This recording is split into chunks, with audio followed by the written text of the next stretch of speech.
Hi, it's Mike Morse. Welcome to another edition of Open Mic. So today we have a really interesting guest. I don't know how many of you have seen the movie Wolf of Wall Street. One of my favorite movies, one of the craziest stories. Leonardo DiCaprio was amazing in this film. I know the film won awards, but I remember the film being riveting and you couldn't take your eyes off the screen. Today's guest actually worked at the famous firm Stratton Oakmont, where that movie, or the Wall Street firm that the movie takes place in. This gentleman today, Richard Bronson, actually worked at that firm, and he is going to tell us about those experiences, what happened after he left that firm, and about a new organization that he started helping people with criminal backgrounds get jobs. So let's bring Richard Bronson on to Open Mic. You never know who you're going to see, Be one guy one-on-one my whole career. what you're going to hear, Got a lot of desperate people in the city. or what they've got to say. When you can take people inside of a crime. That's what you're going to hear on my podcast, Open Mic. Find it where you find your podcasts. Hi, Mike. Thanks for having me. My pleasure. Was that intro pretty much correct? I was actually a partner at that firm. What was it called? Stratton Oakmont. Correct. And your partner, the guy who started it, was Jordan Belfort, Belfort. who I And saw a couple of weeks ago. We both live in Los Angeles. just bumped into him. No, we made plans to get together. So you guys are still friends. I wouldn't call the relationship that a friendship. We were exploring business opportunities. Okay. So, I mean, listen, for people who have seen the movie, I mean, I think we should start there. What years did you work at Stratton Oakmont?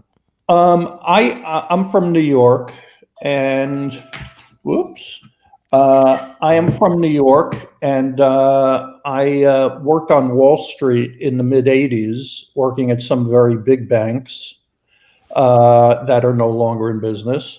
And I was planning to leave the industry, but I had a friend who was working at Stratton Oakmont, which was this sleepy little brokerage firm based on Long Island, not exactly downtown Wall Street.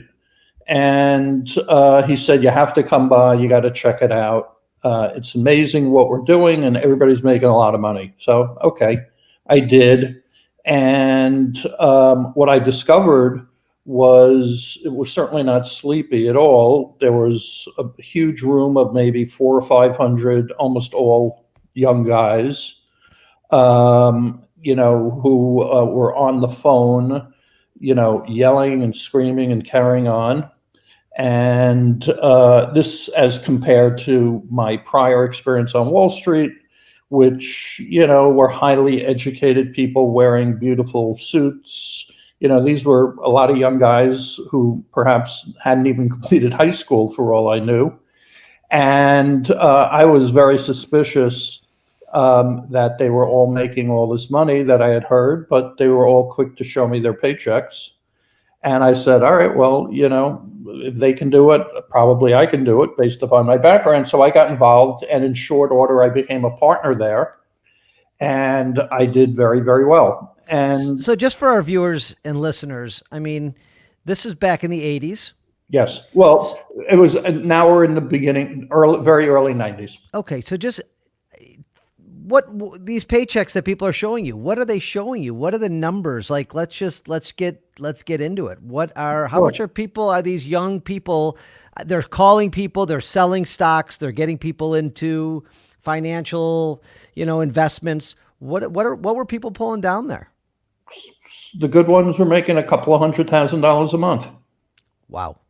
Yeah. Okay. It's a lot of money, especially today and in the early 90s. It was a lot of money then, and particularly, again, for people who, didn't have any particular talent in managing money or driving investment returns, but they were highly trained salespeople who understood how to sell on the phone. And they also had a spectacular work ethic. as well as many people would if you had the chance on any given phone call. You could make $10,000-$20,000. Who wouldn't work hard at that? And were they putting people in decent? No. These were crap investments. Yeah. There's no money in. I mean, you can make an argument, that any given stock, big or small, could be shit. I, in fact, began working on Wall Street in 1987, a week before the infamous market crash, Black Monday, where all of these supposedly good, highly capitalized companies, well-known names, they all tanked for no apparent reason. And this is the era of greed is good, and Gordon Gekko. And there was a pervasive attitude on Wall Street. I think it still exists, just a lot less, overtly, whereby it's a zero-sum game. It's either you're going to make money or I'm going to make money, and it sure as hell ain't going to be you. And when the markets gyrate for no apparent reason, it's very easy to become cynical. Like, what difference does it make?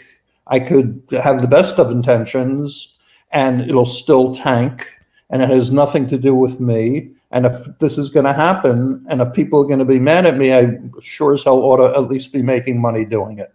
So that was sort of the justification, and that, is the way people who are otherwise, moral and honest can deal with that cognitive dissonance of how am I, actively doing things that I know are going to hurt my client. Well, if they're going to be hurt no matter what, at least let one of us make some money out of it. Got it. So you saw this happening, and as you're touring the firm, as you were there for how many years were you there total? About a year and a half total. I mean, what we saw in the movie, the drugs, the women, the drinking, the partying, the helicopters, how true was all that? It was all true.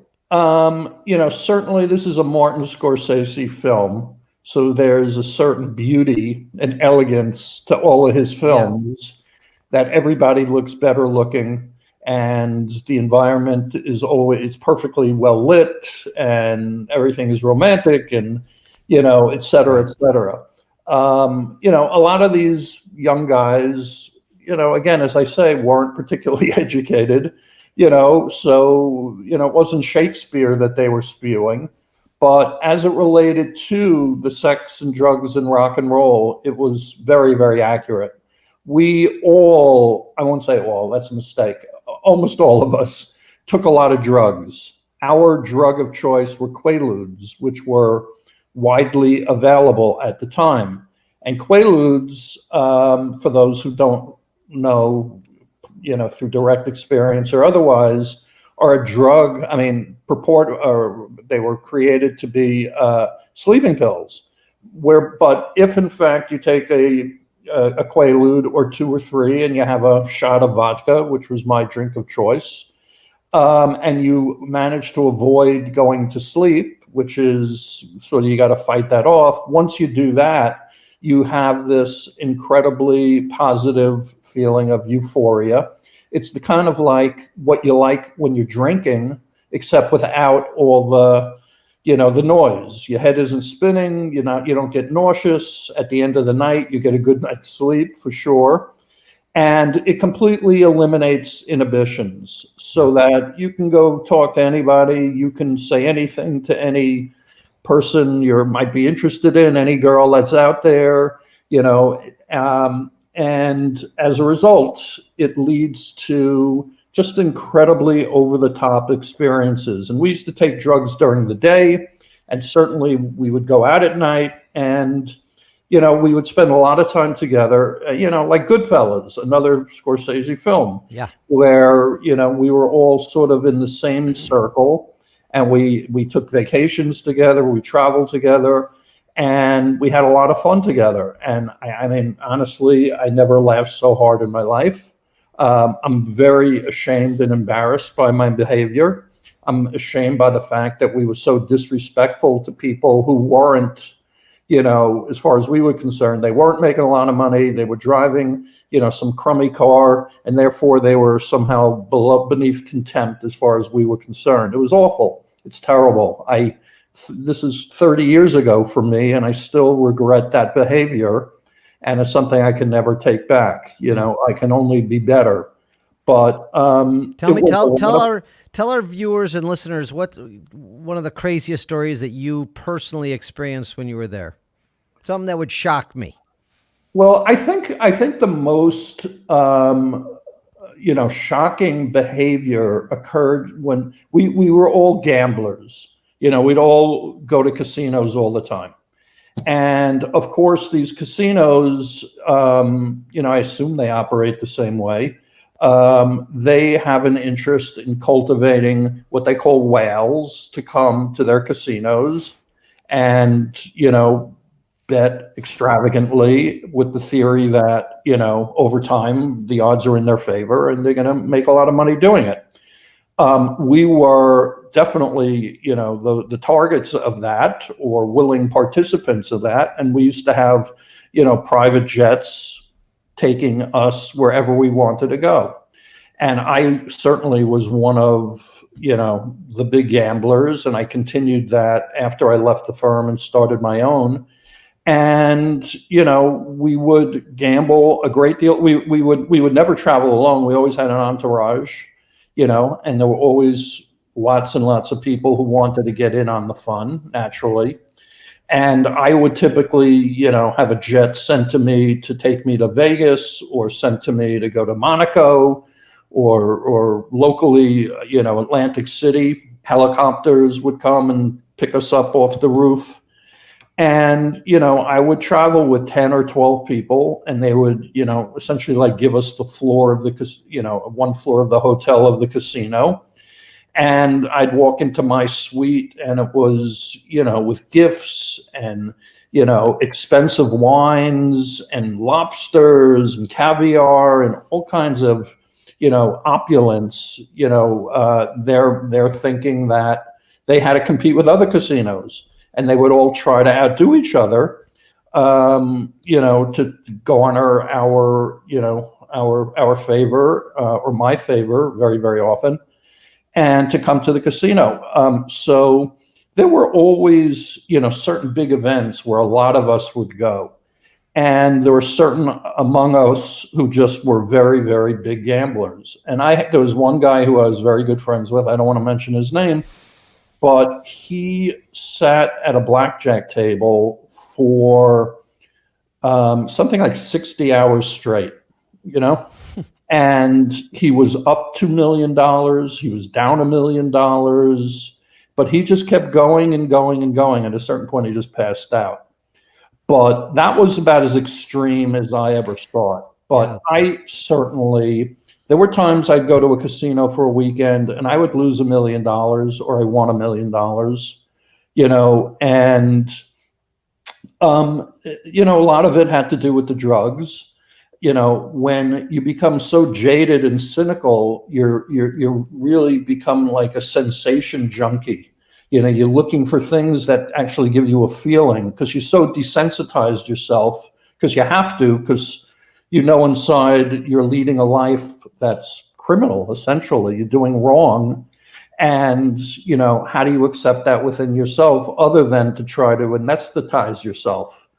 And by doing that, very little gets through, very little real emotion or real happiness or real sorrow or connection gets through. So you really have to constantly be pushing yourself for more and more to get off, essentially. Fascinating stories, but it sounds like that, when you have as much money as you were making and as fast as you guys were making it, you'd have to win or lose $1 million just to feel something. Yes. Or a normal guy would lose or win $1,000 and feel something. You had to lose $1 million just to get a reaction out of yourself. Yeah. And it's, you develop a tolerance, you're a junkie of a different sort and you have to do more and more, to get that excitement. So go ahead. I'm sorry, Richard. I was going to say, I'm thinking, other extreme events. I almost killed myself several times. On purpose? No. Okay. By No. accident. By accident in a stupor, like I had a number of Ferraris over the course of this period of time, and I destroyed two of them because I was just messed up and I thought I was driving safely, and of course I wasn't. Wasn't there a scene like that in the movie when he's driving his his Lamborghini. Lamborghini? Actually.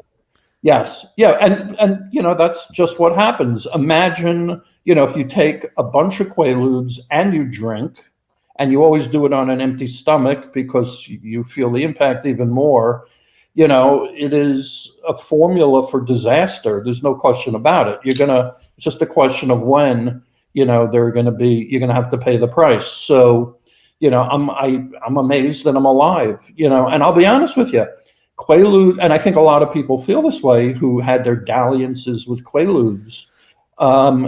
It was a drug that people loved. I loved it. And again, one nice thing about it, as opposed to, say, cocaine, where, you take cocaine and then at the end of the night, you just want to go to sleep, but you can't. So you have to keep doing it. And then you crash and it's a miserable feeling. With Quaaludes, at the end of the night, when it's time to say, all right, I had enough, you get a great night's sleep because basically it's a sleeping pill.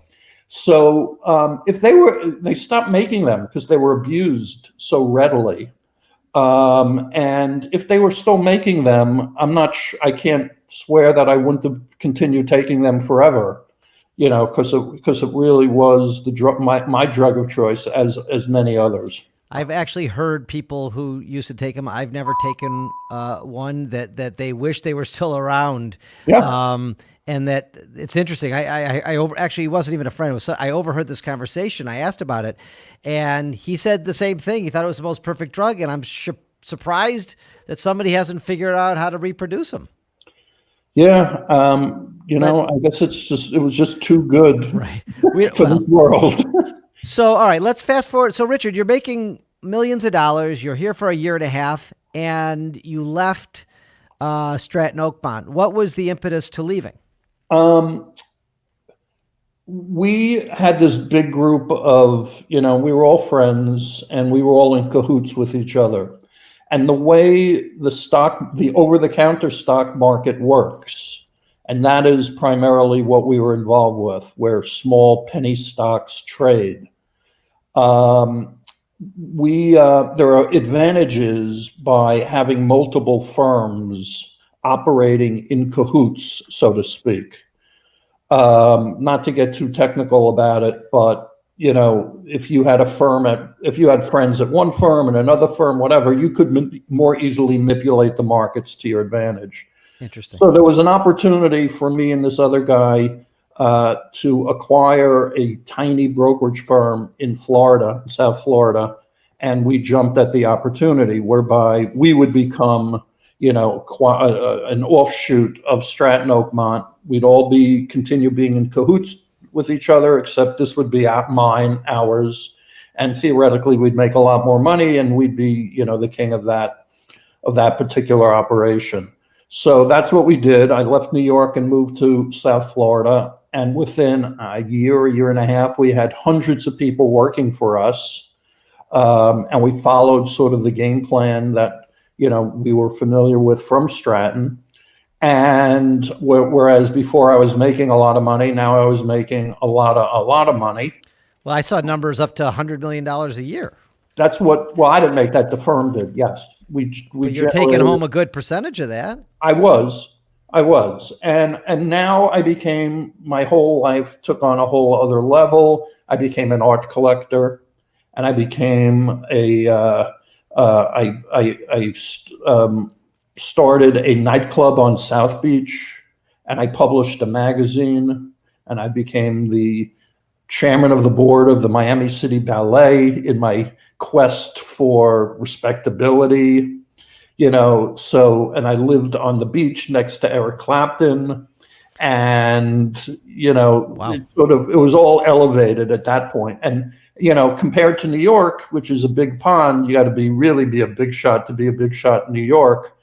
in southern Florida, Miami, and this is when things were just starting getting hot in Miami and South Beach and that whole thing. It was much easier to be a big shot. So I was very much a big shot, in southern Florida.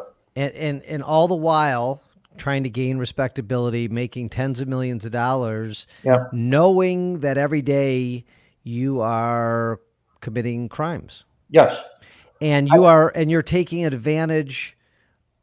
I mean, I just want to understand this part real quick. So you admitted earlier that, you're selling these penny stocks and you're selling whatever stocks you can make money on. And it was not illegal to sell those stocks, but it was dishonest the way you were selling them, it sounds like. Part of it was our sales practices, were dishonest, but the more significant things were how we were able to manipulate the marketplace itself. And we could drive a stock up or down, But were people making money? The people you were selling the stocks to, was it like a Madoff situation, not a Ponzi scheme situation, but were these people losing everything to invest? Chances are, first of all, I need to disabuse you of, perhaps the people that we had as clients. What we learned, and it wasn't out of altruism at all, we learned that you can make the most money not by dealing with widows and orphans, but rather by dealing with business people who make a lot of money and have a lot of disposable income. And particularly those people who have a bunch of different brokerage accounts. There's a whole lot of people out there. People are often surprised to learn this, but there are people out there who, they making a couple of $1 million a year, and they've been making it for 20 years. They have their own business. They have disposable income, and they have lots of brokerage accounts. This is the way it was then, certainly. I think it's less so now, but they have lots of brokerage accounts, and they're sort of in their own way junkies, and they love the action, and they love hearing about the latest stock, and they love feeling like they're on the inside. Some of them are actually professional investors. And these are guys who really, not many people would feel a great deal of sympathy for, because they're trying to get over on us as we're trying to get over on them, and that was very frequently the case. We dealt in IPOs, initial public offerings. That's where these stocks because we would create this huge demand and for a stock with limited supply, whereby it would be initially priced at $3 and it could go to $30 on the day. So every wise guy out there, every wannabe player out there, every hedge fund out there, professional people who know what the hell they're doing, presumably, they wanted in on this, and they figured they could beat us. We knew that they couldn't, because like the casinos we would frequent, we were the house, and we had the ability to make things on our say-so go up and down. So really they didn't have a chance. They might make money initially, and that might be even part of the strategy, give them a taste of making money and go for the long con, so to speak, and suck them in that way. It was, completely wrong and bad. And, something I knew it all along I was doing was wrong, but my feeling was everybody on Wall Street does it. And I don't know that everyone does, but lots do. And I worked at big companies where it went on rampantly. So what the hell, I'm not so bad. This is just the real world. Grow up, be real.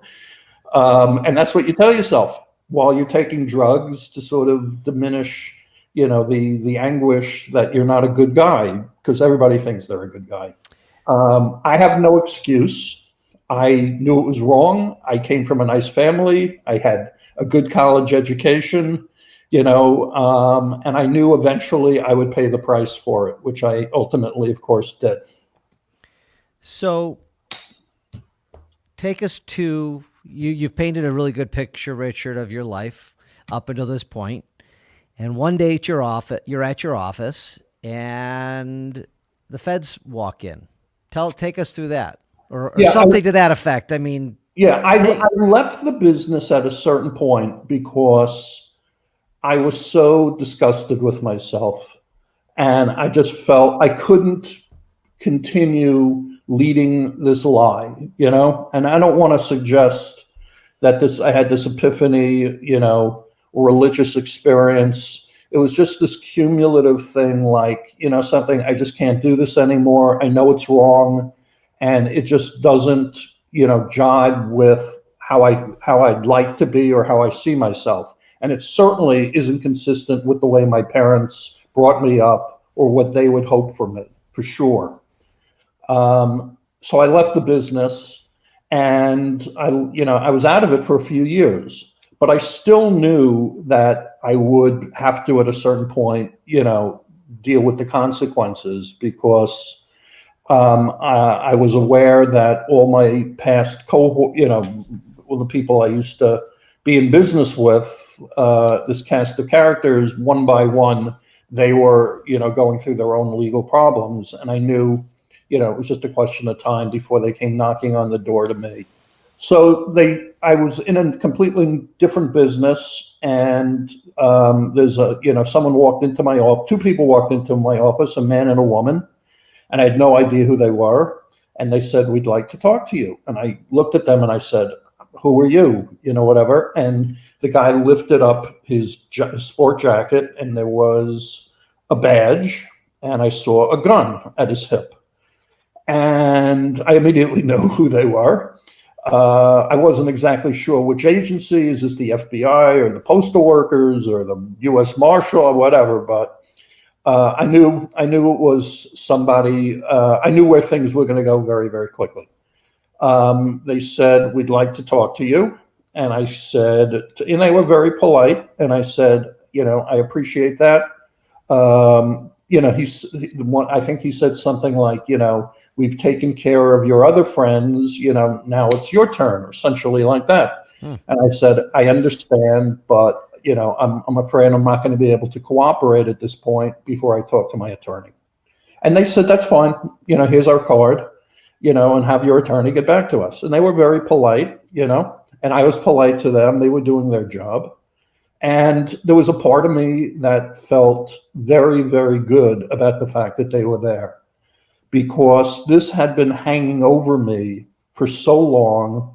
And, I desperately wanted to, A, have it resolved if possible, and B, more importantly, deal with the guilt that I felt, and sort of pay the price, and have the opportunity to atone for what I had done. Because as it was, I was just miserable with myself, and I was racked with shame, and that was no way for me to lead a life. That was my experience. Other people didn't have, I understand, didn't have such a tough moral time dealing with this, but this is, what I went through. So in a way, I felt like, all right, thank God, at least, one chapter is ending. There's a new one. And, prior to them showing up, I had a partner in this business, and he and I made a decision to pay everybody back, independent of any particular pressure that we were under. It's true that we knew eventually they were going to come for us knocking on the door. And if we've paid everybody back, it stood to reason that would make our case, a little more defensible, perhaps. And are these investors you're talking about you paid back? Yes. So you paid everybody back. Yes. And I'm going to jump a little bit because of time, and I want to talk about what you're doing now. But ultimately, you pled guilty to something. You got 22 months in federal prison, I assume. Correct. And you mentioned in one of the other articles I read about you that you thought that was a pretty lenient sentence, but you think you got the lenient sentence because you paid everybody back. Yeah, I think so. Yeah. Additionally, what I had done, and again, I am very, very hesitant to even mention things that may smack of me trying to rehabilitate myself or, make myself a better guy than I was, because again, I have no excuses. I did things I'm ashamed of, and 30 years later, I'm equally ashamed. But We paid everybody back, and I still was left with quite a bit of money. I had this incredible home and art and millions of dollars. I gave it all away to charity, a variety of different charities. Money, I was so sick of money and what it had done to me. And the only thing that made me feel even remotely a little bit better that I was a human being was if I tried to do something altruistically, not with fanfare, not to let people know, but I just gave away a huge amount of money all over the place. And I was left with nothing, literally nothing. When the judge sentenced me, he said, I've never seen a case like this before. A, you paid everybody back. And B, we tracked down money because almost everybody hides their money or offshore, or they dig a hole or something. He goes, you have no money. And I said, that's right, Judge. And I said, I gave it to charity. And he of course said, well, it wasn't your money to give away. And I said, maybe not, but at least my heart was in the right place. I thought, in doing that. Right. But yeah, I think that in doing that, and I was treated, I have to say, they treated me reasonably well under the circumstances. They wanted me to cooperate and help bring cases against other people. I told them I was not willing to do that because, I wasn't willing to ruin somebody else's life to save my own ass. That was something I'd never, ever, lose that bad feeling if I did that. I'd never respect myself. And I think they respected that, the fact that, I could have avoided probably prison had I helped them wear a wire and bring cases, but I just wasn't willing to do it. And I think, they treated me respectfully, and I have no complaints. And I was happy to go to prison because in prison, it's the one place where everybody's guilty and you don't have to feel like you're such a pariah by being there. No one's judging you. Well, not everybody's guilty, because I'm working on some innocence cases right now that you and I talked about for a half a minute, but you admit you were guilty. Yeah, no, and that's what matters. 100% that everybody is not guilty. What I really meant to say, it's a joke, that if people who go to prison, they joke about the fact that everybody in prison claims they're not guilty. Okay, that I get. Believe me, my work brings me to loads of people who either they were not guilty at all, or there was such mitigating circumstances. They were with someone who did something wrong and they couldn't afford a lawyer and they just got caught up in the system. And that's the cases that I'm seeing and helping with. So where were you in federal prison? Initially at Eglin, which was the original Club Fed, where they put the Watergate burglars. And then there was a hurricane and we had to bug out of there. And they sent us to a few others, including Yazoo City, Mississippi, at a medium high. And that was a dose of real adult prison that, scared the hell out of all of us. And then I also ended up in Rikers Island for a while because I missed a court date unrelated to my case, but sort of related. And I was in prison, so they issued a bench warrant. I didn't know that I had a case, and I got out of prison, and 2 days later, I'm at my sister's apartment. At this point, I'm homeless, I'm destitute, and I have nothing, but at least I'm out of prison. And there's a knock on the door at my sister's apartment. It's New York City detectives. We have a warrant for your arrest. And I said, what are you talking about? I've been out of prison for all of 2 days. What could I have possibly done? And it took a while for them to figure out what happened. So they had to extradite. It was just, and I really felt like I'm in the system, and I understood how people, particularly those who can't afford attorneys and who are abused by the system, I just went through that. And Rikers is no place for anybody, any human being, to spend any time at all. That was pretty bad.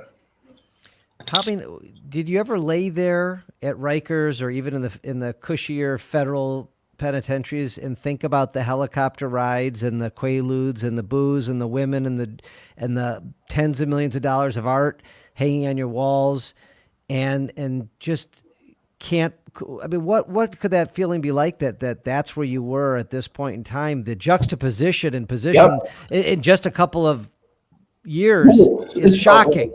Yes.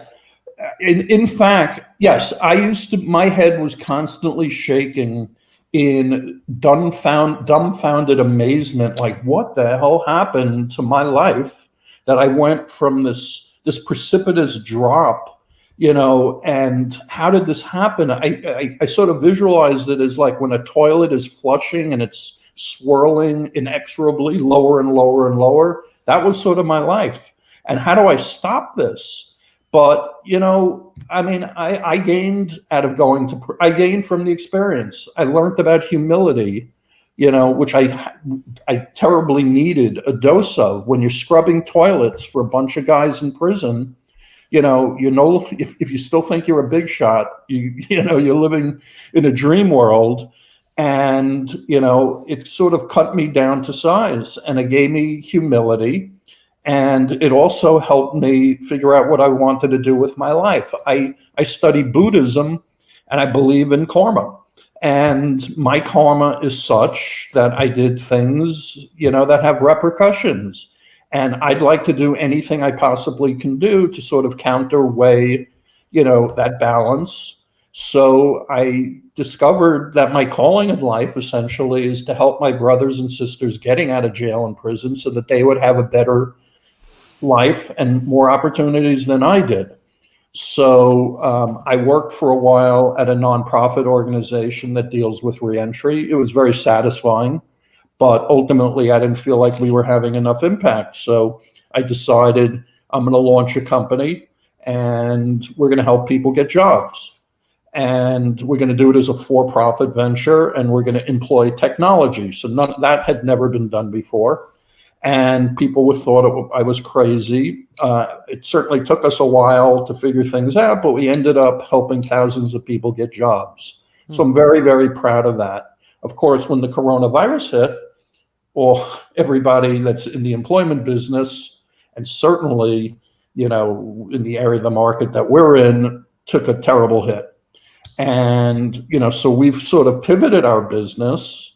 Right now, we're building out something called Commissary Club. Commissary.club is the URL, and it is the first social network for people with records. People with records have nothing like this, whereby there's no connection. People with records don't have each other available for inspiration or for help or to make connections for them. They live very solitary in the shadows, ashamed, fearful of rearing their head, much like, women used to, much like African Americans did before civil rights, much like LGBTQ community, whereby they were, demeaned and denigrated and marginalized and treated much less than being a first-class citizen, more like a third-class citizen, deprived of livelihood, deprived of housing, and that ain't right. People do their time, guilty or not, they do their time. They weren't sentenced to a life sentence. They were sentenced for a year or 10 years or 30 years. At that point, they should have a life and the opportunity to be happy. But that's given the stigma they all walk around with, that I walk around with, you never have that opportunity. And it's a life sentence that we bear. And we think, my team and I think that's wrong, particularly this era of Black Lives Matter, that it's time for this population to say enough is enough. We demand what we deserve as human beings and as US citizens, and we want a place at the table. And, if it means we have to push our way in like women did through the women's movement or the civil rights movement or whatever, the time has come, we think. So we're creating this site to bring people together, to recognize their collective power economically, politically. Mike, this is a population, 70 million. 1 in 3 adults have a record. This population could elect anybody it wants if they were only galvanized together. Let's hope they do this November. Let's hope they do. We are, believe me, now more than ever, we are committed to helping people, get registered, find out what their rights are. There's a law, lots of people go, as go away to prison or jail, and they're released under parole or probation under supervised release. And there are terms to that conditional supervised release that include you may not socialize with someone with a record.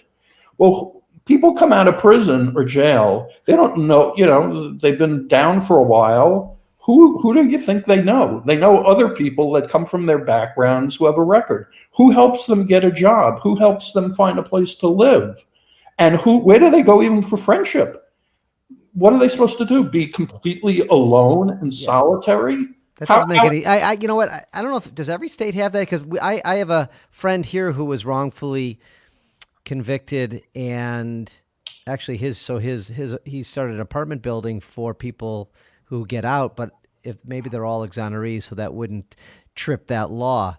But that's a screwed up law that they can't talk to people with a record. But also one thing that I read, you're trying to change some laws so when somebody applies for a job, they don't have to check that box that they have a record. Most states have adopted that already. It's the ban the box, whereby companies can't ask that early on in the process. Theoretically, if they had that information, they would never get to know the individual. So it's definitely a good thing that most states have adopted it. But the truth is that it doesn't really practically matter much when they find out. They eventually do, because they eventually make sure that the person submit to a background check where the truth comes out. And the theory is, well, if they've gotten to know them and they've interviewed them, they fall in love with this candidate, they're going to look past their record. And that's true sometimes, but in reality, very rarely. There is such a huge amount of negative bias towards people with records. And there's implicit racism, because about 2/3 of these folks are men and women of color. So on that point, Richard, obviously I haven't dove into your website, but you're getting employers on board who will hire people with records, obviously, right? That's what we were doing, yeah. And how do you convince them, or what are their biggest objections besides the obvious ones? Like, how do you convince these big companies to take a chance on someone who's made a mistake in the past? I'm not sure that I've ever been able to make a big change a big company's mind. Ultimately, and we work with big companies. They have, legal departments, for example, and their job is not to be altruistic and progressive. It's just the opposite. It's to mitigate risk and avoid the problem. So why should you take on this risk? Because imagine what's going to happen if the person, acts poorly. The truth is, interestingly enough, that people with records, there's a high likelihood that they will be rearrested, but almost always they're unemployed when they're rearrested. People with jobs almost never, ever get in trouble again. That's what the data shows clearly. But still, the optics of a company hiring someone and then them getting into trouble, could be, really bad in the press and their clients and the coworkers and all that.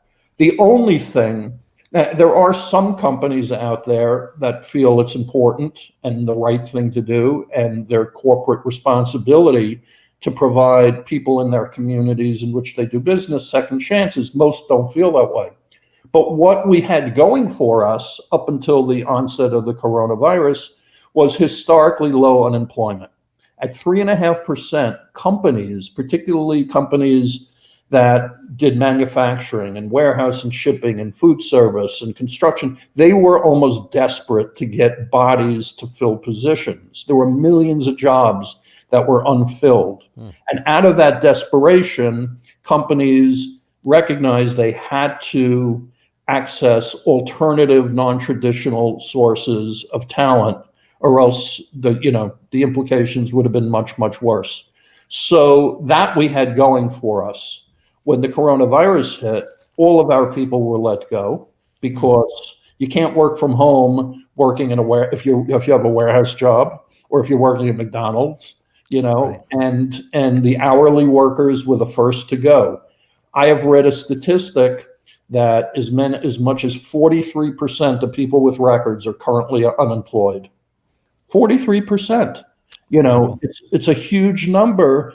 And if you just consider what are the implications of that, if you need to eat, if you have a family, many of these folks have, you got to have a roof over your head for your kids. What parent wouldn't do anything it took to prevent their kid from being out on the street homeless? So they commit a crime, and and the whole cycle of recidivism just keeps chugging along, and it just never ever ends. So it's desperate. It's dire right now. Well, hopefully this coronavirus will be over soon. Hopefully we'll get some new leadership in this country who will take us in a new direction and improve things. And hopefully your website will be back up and running full bore, because it sounds like it's we've launched commissary.club, okay. which includes employment, but it also now includes housing and medical and classes and all for people who have a record. Exclusively for people who have a record. All right. So we're going to publicize all of these links. We'll get the word out here. And those are meaningful programs that are needed. And I have some ideas that I will talk with you offline on some people here who are doing some good things with exonerees, which is a different tact, because they don't.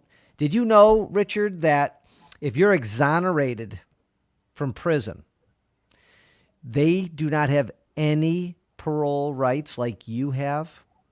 Did you know that? I didn't know that until recently. So you get out of prison and you have benefits, and you have resources, and you have people there to help you from the government. Safety net, theoretically. You have a safety net with lots of different governmental programs.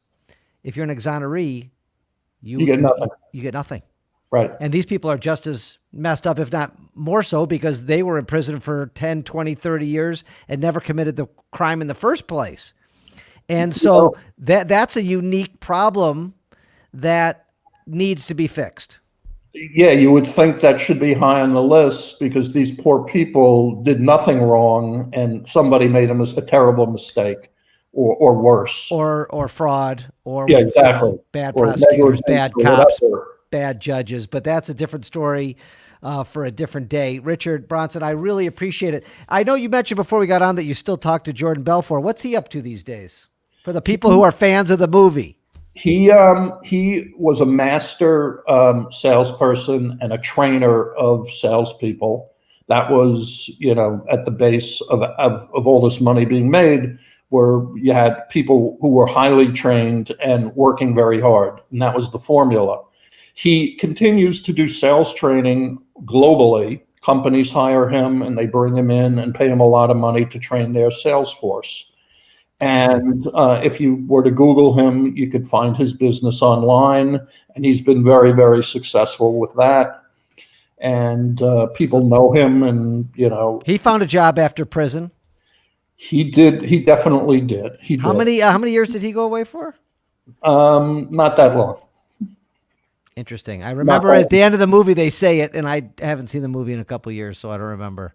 Yeah, it's a good movie. I enjoy it. I was in the book that he wrote, but thankfully I was not depicted directly in the movie, which I feared. Did you consult?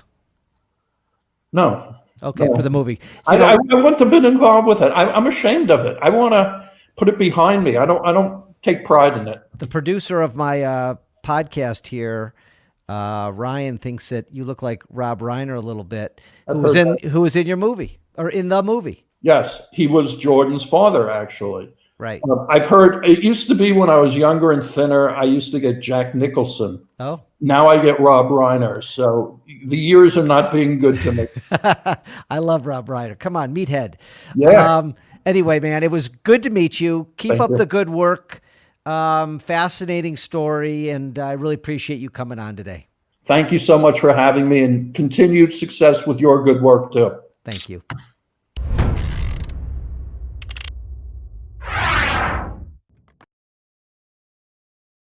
Thanks for watching Open Mic. Today we had Richard Bronson on, the CEO of 70 Million Jobs.